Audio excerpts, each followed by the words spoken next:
This is Think Twice MTG. I'm Alan, and you are watching some more Basement FNM. Here we have match number 4 of Basement FNM edition number 4.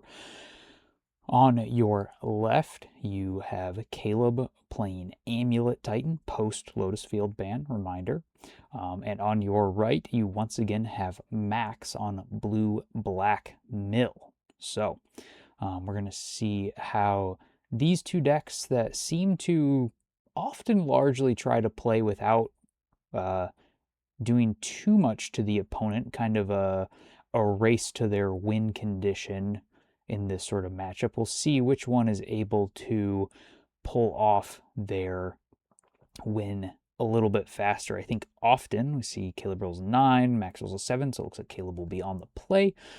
So often I believe that Titan is going to be more consistently winning faster. The wrinkle that adds into this is because Titan runs a bunch of like one of or small number of some of its utility lands that it needs to pull off some of those wins. Mill can sometimes, mess that up just by luck of the draw, because if you mill over a particular land that the Titan player might need, and it's no longer in their deck to search up with an Amulet Titan or the Primeval Titan trigger, then you run into the possibility where they can't then combo off or pull off the turns they need to, simply because the thing they need to be able to search up for is not in the zone where they can search it. Caleb is playing, I don't know if main deck or not, but is playing some number of endurances, I believe, and so those can shuffle those cards back in for those key turns. Also just kind of undoes much of the work. Some of Max's very good cards are not going to necessarily be fantastic.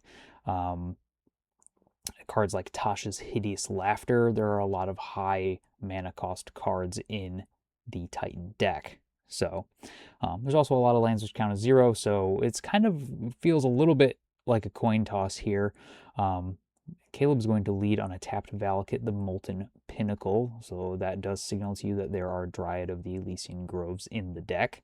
It's making that an additional win con here, turning all the lands into mountains, and then each land that enters deals 3 damage to any target.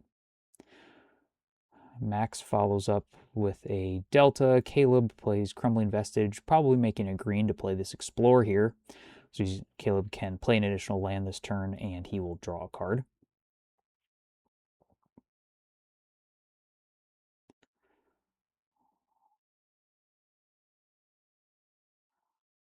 There's the Mycosynth Garden, can copy an artifact as the main mode used there.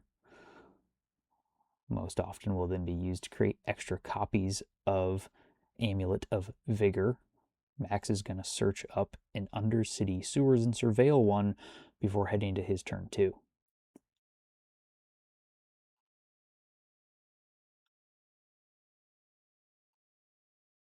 Looks like maybe deciding on a basic island. Looks like that is the draw, yes. See some crabs in the hand. Looks like Ruin Crab is going to get played.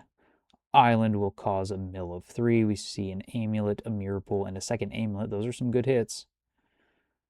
Then we have a Hedron Crab and a Surgical Extraction on the Amulets.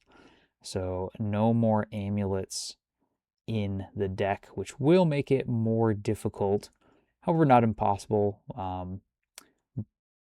The Titan deck does play Spelunking, which can somewhat yield the same effect as Amulet of Vigor, although those don't stack. So checking out Summoner's Pact there.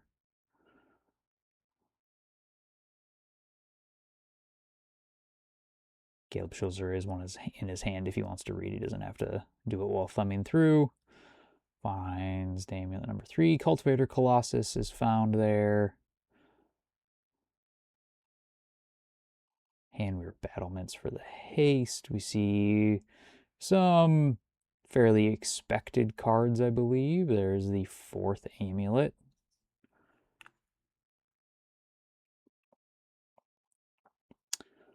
So that does make the Titan job a lot harder. No longer having access to one of the two titular cards for the deck generally is going to make things a little bit more difficult.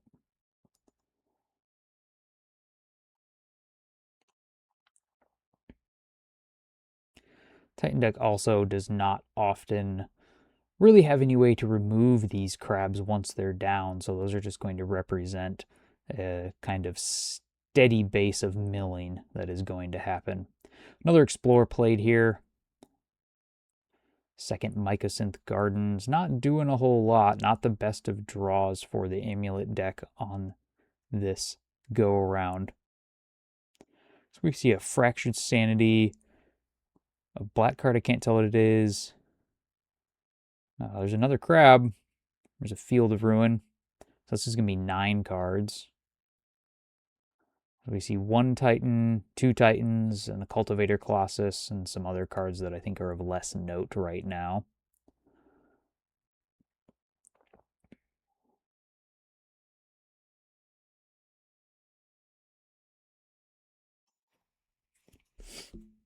Very difficult to create green mana for the Titan deck at the moment, and doesn't really have anything to do to abuse that as well. So we're going to filter through Mycosynth Gardens to create green mana for the Dryad. Second land drop is going to, or first land drop, I believe, is going to play the Growl Turf. And then for the second land drop, it looks like he's just going to replay that Mycosynth Garden. 1, 2, 3, 4, 5. 1 land away from Valakut doing its thing. We're going to cycle a Fractured Sanity on Max's side. Mill 4. He'll draw a card. There's a third Titan gone. There's only 1 Titan left. No Cultivator Colossus.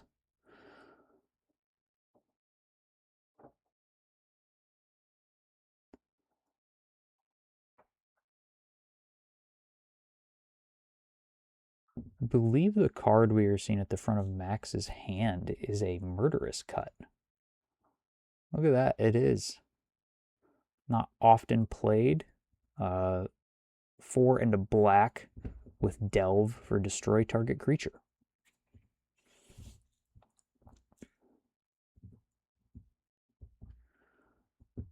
Looks like also another Field of Ruin, a Fatal Push.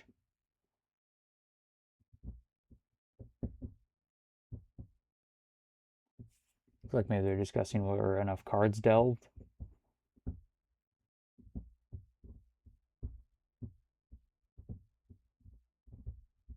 Max had 2 lands.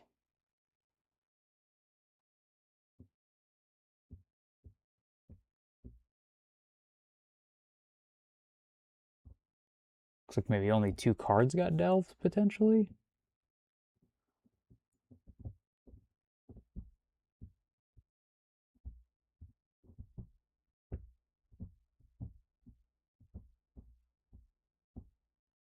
Looks like they sorted it out. 9 more cards coming. Another Dryad gone there.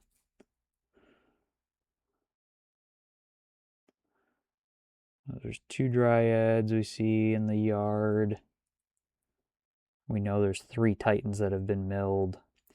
My guess is that Caleb's best route to victory is another Dryad into a land so he can start sniping down these crabs. But I'm not sure. I mean, we know he does have a Summoner's Pact and a Green Sun Zenith, so he could go get a Dryad with one of those cards, put it into play, play a land for his first land drop if he has one. That might be the other hang up here. It'd kill 1 crab, second land drop, kill another crab, and then maybe he's got a chance to put together some damage on the next turn. Okay, so Dryad is getting played. Question is there a land follow-up? He's not doing it very quickly, so that signals to me there is no land, which is going to be the potential fail state of this hand in this game for Caleb. Here comes another. This fetch line is representing 18 cards.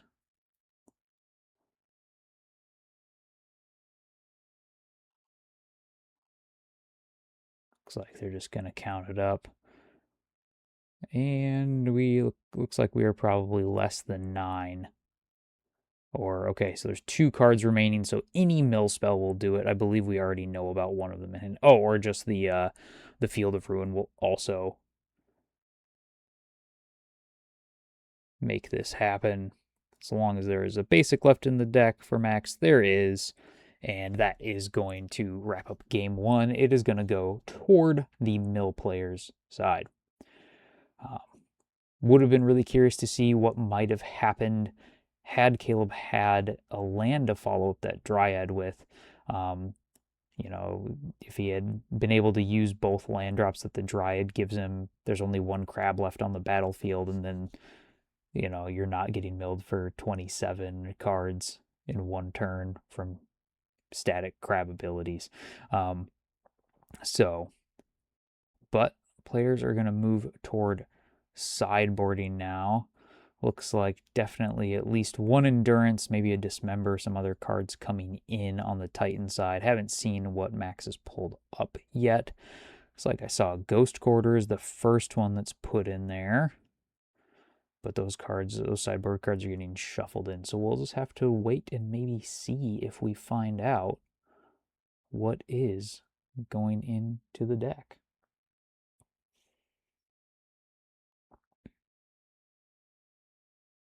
While we wait for players to shuffle up their sideboard decks and draw up their hands, I was hoping a thought would come to me.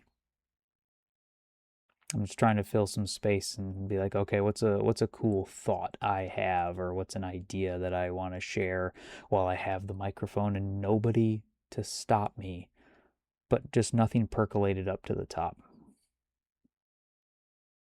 Nothing. Nothing at all. You know, so I imagine that most of you who are watching this video are fans of watching some paper Magic. It is always something I do enjoy. While, you know, I do play online versions of Magic, definitely have always enjoyed playing in paper the most, and watching in paper is a good time. If you're a longer time Magic player, you might remember the pre-COVID days in the second half of the 20 teens, you know, even a little bit earlier than that, but really took off for a while. There was a golden period of being able to watch Magic where you had an SCG Tour event or a GP what felt like nearly every weekend throughout the year. You know, you're talking at least 2 weekends a month between a couple of different opportunities that you would have just a full weekend of paper Magic to watch. And if you were okay watching different formats, then you could just tune in for everything. And, you know, 15 round tournaments with top 8s all the time. And so you'd have 2 full days of Magic to peruse and keep you busy. And I've spent many an hour with that on, you know, doing other things as well, but also kind of paying attention to some of the matches. But here we go. Caleb's going to lead on a forest. Max goes Island Ruin Crab. Those pesky crabs. Oh, we are going to have a dismember, so there is an option to get rid of a crab there. That is strong on Caleb's part. One of the things to remember when you're playing against Mill, you can basically ignore your own life total. Mill does not attack your life total, so a card like Dismember is not hurting Caleb whatsoever. We've seen Urza Saga followed up by an Explore, so Caleb is also going to be putting in some excess mana is the goal here. He does return the forest to hand. Wonder if the Urza Saga is the plan. We see a Hedron Crab followed by a Minamo at Water's Edge. Is that what it's called? Something like that. I believe that is the land that just lets you untap a legendary permanent. Or no, this is the land that lets you pay one and return it, so you can every turn make sure you have a land drop for these crabs. So it looks like a Green Sun Zenith, an Amulet of Vigor, and another Explore get milled off that crab's trigger. Uh, is this the land that starts with a U, maybe? Something like that. But I believe that is the land that taps for a blue mana, or you can pay one generic mana and return it to hand, which, once again, if you have crabs in play, that means you know you can trigger their landfall abilities every time. Urza Saga takes up to turn to Saga Chapter 2. It is a saga. And looks like we're going to have a Dryad of the Elysian Grove enter, which will allow another land drop. Looks like a different art, Girl Turf. This is a faux pas, mismatching arts. I don't know, it's not really you're perfectly capable of doing that.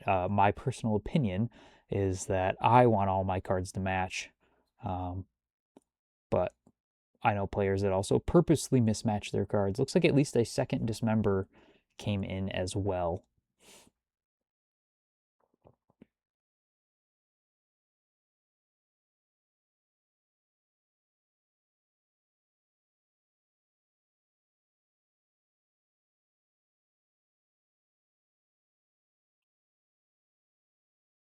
All right, Max deciding what he wants to do. Looks like it was a pass. So we're going to go to Chapter 3 of the Urza Saga. Looks like the choice will be to make a construct token. And then Caleb will be searching for an artifact with cost 1 or 0. Note that with Urza Saga is not mana value, it is actual cost, so you cannot get an engineered explosives, for instance, because its cost is X, not 0 or 1. But, okay, looks like instead the Vexing Bauble is the choice, which will shut off Archive Trap. Conveniently, I believe if we look at the back card of Max's hand, for eagle-eyed viewers, you will note that that is an Archive Trap. So that free mode of that card, the very good mode of that card, instead of the 5 mana mode, is shut off.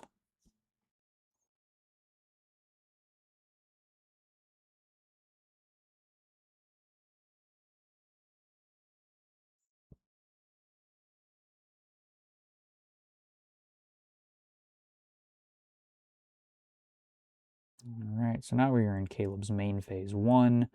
He's going to make his first land drop. That is going to be a forest, followed by an arboreal grazer, which will allow him to make a land drop, which is a forest. He now has one more land drop from the Dryad, which is a second Urza Saga.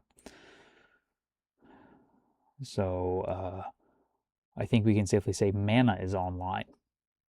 The Dryad is going to get in for 2, so the damage has begun.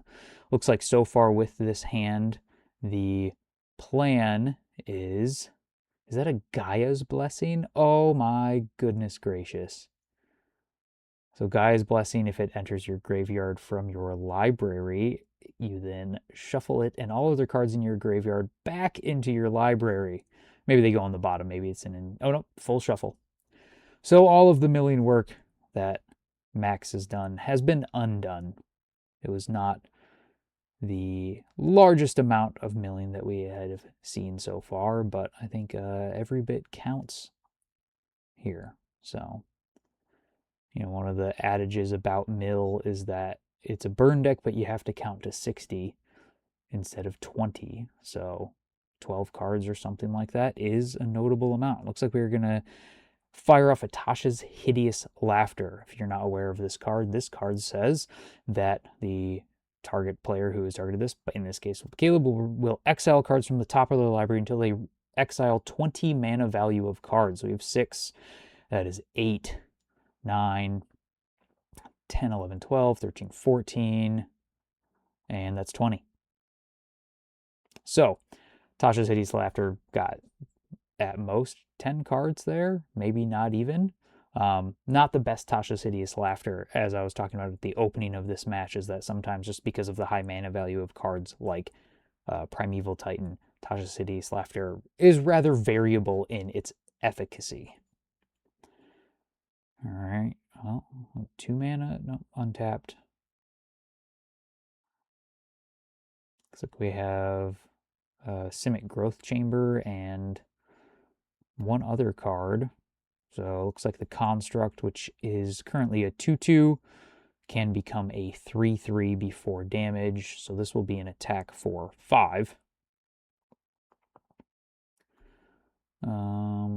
We have a grazer, second grazer. Okay. That'll put the Simic Growth Chamber into hand, grab the forest, replay the forest. We're definitely on the Urza's Saga beatdown plan. So next turn, those constructs are currently 3/3s. Next turn, Caleb can make another construct and go get another artifact, so they would immediately become 5/5s.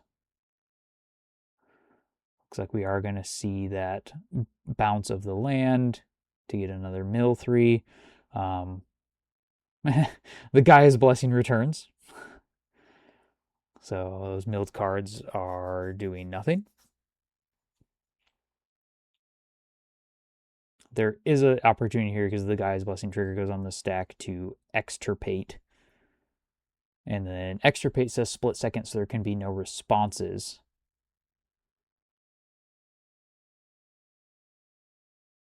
I would be very surprised to see more than one Gaia's Blessing.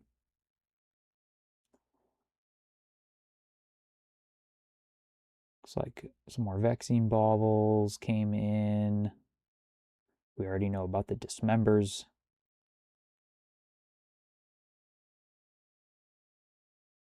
Endurance.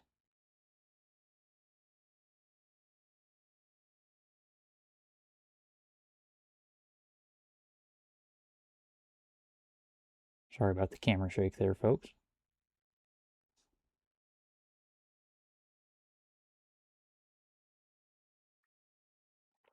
All right, so no more Gaia's Blessing, but it kind of did its work.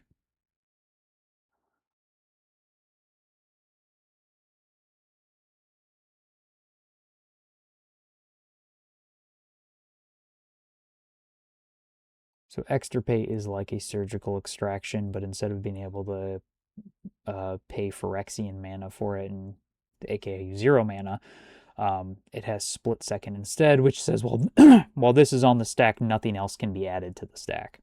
So that's not the exact wording, but that's essentially what it means, is until that thing resolves, nothing else can happen.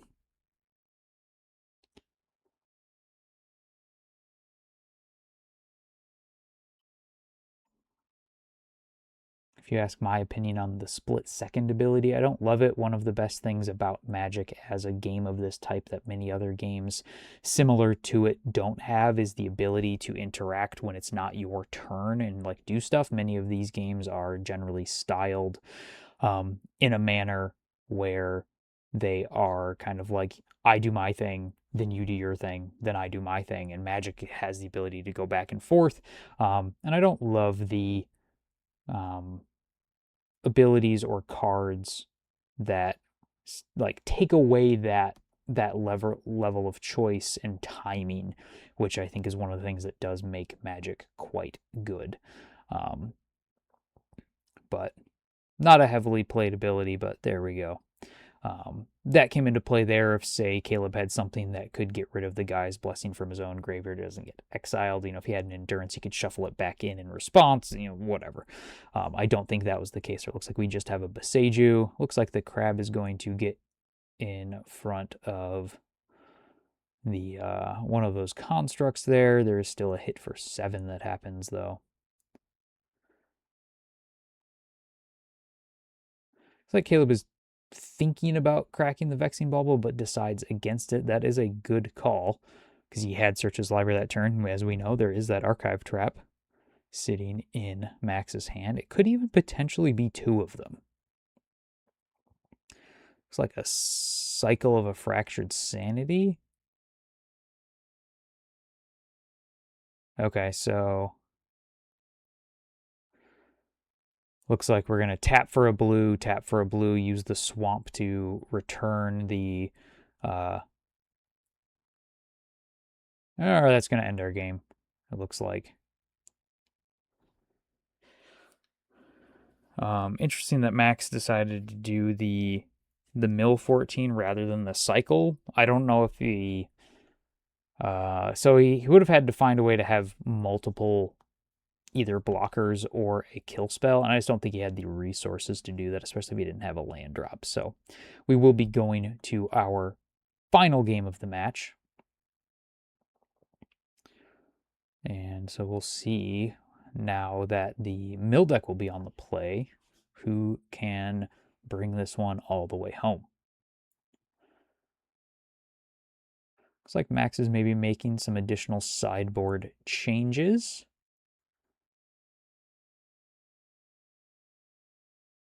Couldn't quite tell what they are. He's been very secretive with those changes. No, I don't think on purpose, but the changes have certainly been difficult to spot with them being face down and getting tucked neatly into the deck quite promptly. But we will see which one of these players is able to win the rubber match, as they say. Take them all the glory, 0 prizes, nothing on the line here other than, I guess, ego, pride, and bragging rights. You know, a lot of ego and whatnot on the line when tens of people are going to watch you online. Tens. Shout out to the tens of you who do watch this.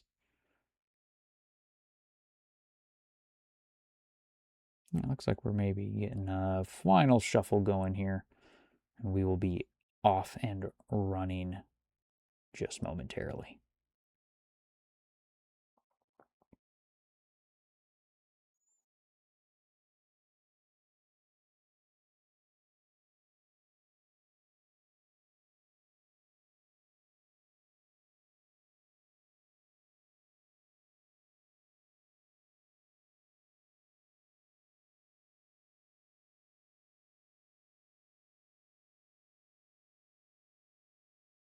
Looks like Max has drawn up a 7. Was just waiting to fire it off.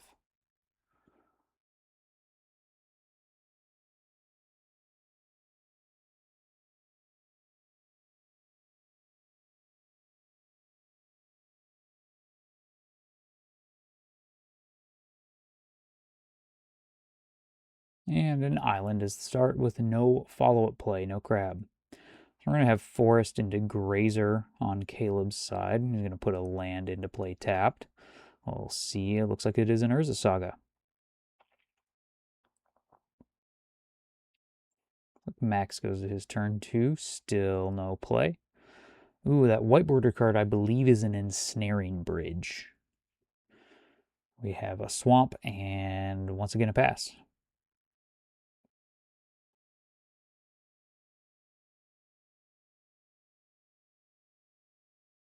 Second forest played into Dryad.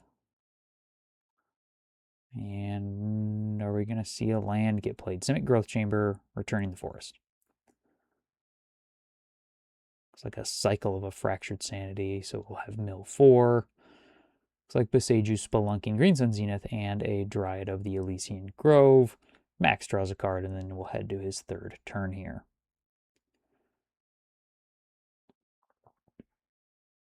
Not sure how many Boseijus Caleb plays. I believe Titan is in the habit of playing more than one, however, as most of the strongest pieces against the deck are artifacts or enchantments, so it does behoove the Titan player to run more than just a single copy.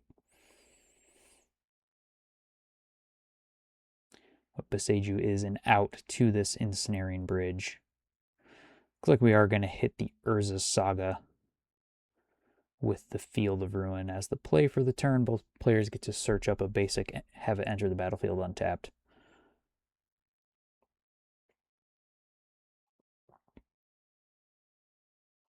See if Max has a follow-up with this island, or if it is, once again, a pass. He did not have a single blue mana play on his first turn.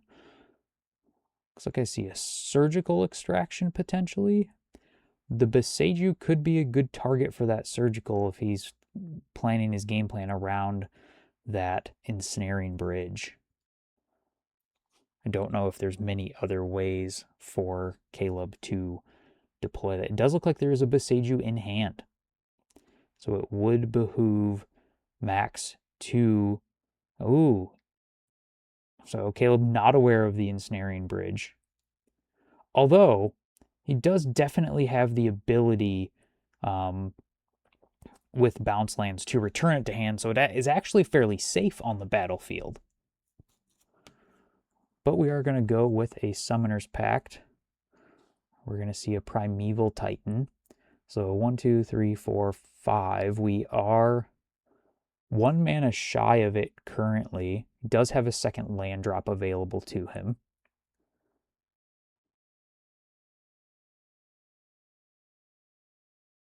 And so here comes the forest.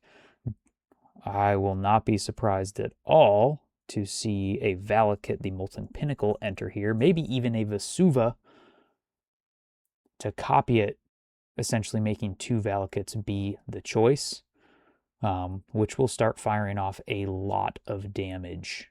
So there's the Valakut found.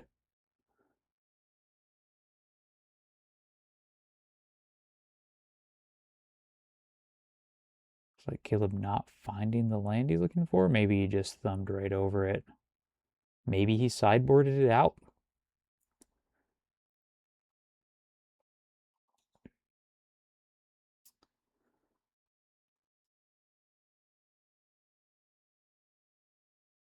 So what we do have here is the Drought of the Elysian Grove makes all lands all basic land types. And so they're all considered mountains. So you meet the 6 other mountains criteria with Valakut, and then both lands are entering at the same time. So the Valakut sees both. The Simic Growth Chamber is the choice to return to hand.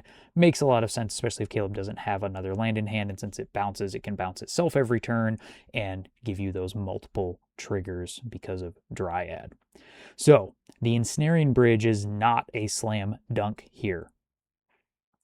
Notably, also, even if it was, we know there's a Boseiju on the battlefield for Caleb and a bounce land in hand. So, all right, the Valakut is gone. Believe there's generally only one of those played. So this does kind of swing things back into Max's favor. However, I do think that bridge is not going to be long for the world.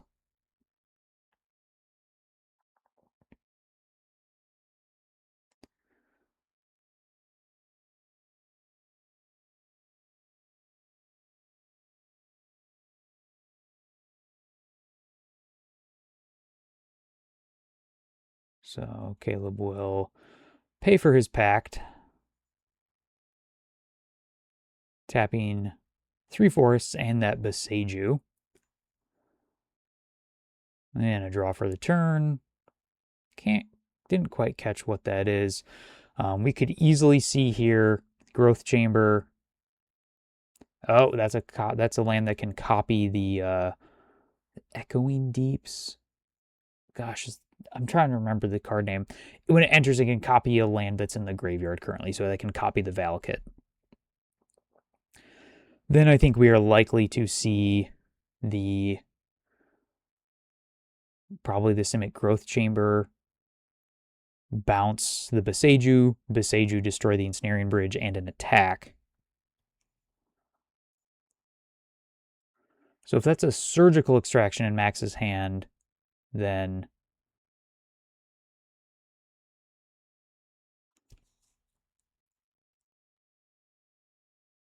guess I'm not 100% sure what's happening here.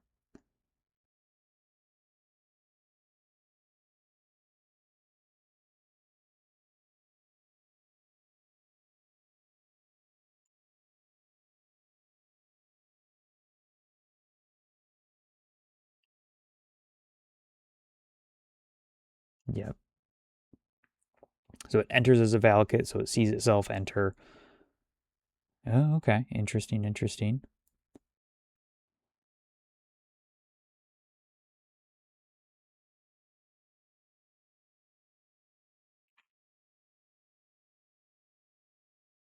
feel like that was a little bit of a slip up from Caleb. I believe he could have won the game right there. He's still in a good spot. I believe that Max could have. Oh no, because there's no opportunity to surgical the Valakut once he knows about the Echoing Deeps because it's an enter the battlefield effect of a land. So there's no trigger because it's entering as it comes in. There isn't a trigger of like, oh, when this enters, it copies. It enters as a copy. So, and playing a land is a special action that doesn't use the stack. So there was no opportunity to use that surgical extraction to get rid of the Valakut in the graveyard. He would have had to do it preemptively, knowing about that as a potential play, and say do it in upkeep, for instance. But I also do think that no matter what, Caleb could have won last turn. Instead of playing the Crumbling Vestige, he plays the Simic Growth Chamber in his hand, returns the Beseju. Beseju's the Ensnaring Bridge, attacks with both creatures, 2 more land drops from the Titan makes it more than enough to be lethal, if not even more. But he should still have access to the line of bounce the Beseju, destroy the Beseju, attack with the Titan for 6. And those are all land abilities and not really counterable by classic countermeasures. You can do something like use a Tishana's Tidebinder, say, on the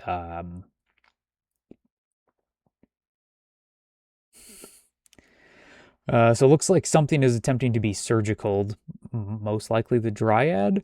And Caleb does have an endurance to essentially counter that by taking away the target, keeping his cards safe. Since we do know about this Beseju line that I've been talking about, we are very likely to see the Titan deck win on this coming turn. As I was saying, you could do something like Tishana's Tidebinder or some other sort of modern legal stifle effect to, yep, and here we go for the Beseju play, to counter the channel ability of the Beseju, but does not appear as willing that, as there are 2 lethal attackers coming in here. And it does look like that is... Oh, so we're searching, grabbing Undercity Sewers, but for 2 blue mana, I do not know what the mill deck could employ to prevent this double lethal attacker line that's coming here. That is an attack for 9. I believe we are seeing a concession happen there. So Titan does work its way toward a mill win against the mill deck. Lots of useful tools the Titan deck was able to employ there. The Gaia's Blessing doing a lot of good work. Endurance doing the same kind of thing. Having some alternate win cons allowed Caleb to navigate around that Ensnaring Bridge fairly well. And so we see that the mill deck was not able to employ its strategy fast enough. One of the things that is a downside of mill is if it gets hit with some key response technology like Gaia's Blessing or Endurance, it will very much struggle to have enough resources to get all the way across the finish line.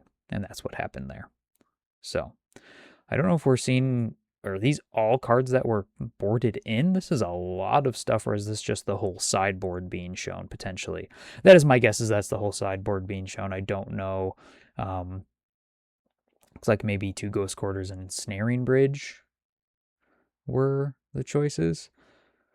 Like, I don't know why the Meat Hook Massacre would have been brought in against Titan. Certainly not the type of card you think of against Titan. So my guess is we're just seeing the entire sideboard here as we are wrapping up. Once again, everyone, thank you for watching. We hope you enjoy this content. If you are not currently a subscriber and you would like to see more paper modern gameplay, online modern gameplay, and some podcasting about mainly the format of Modern, kind of Magic in general, please consider subscribing to the channel.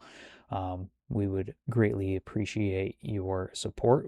As always, those of you who watch and watch all the way to the end to listen to me ramble here, thank you once again for your viewership. We greatly appreciate it, and we hope we entertained you at least a little bit. So until next time, And we have one more match of this Basement FNM if you are a fan of this paper magic. Until next time, keep it classy.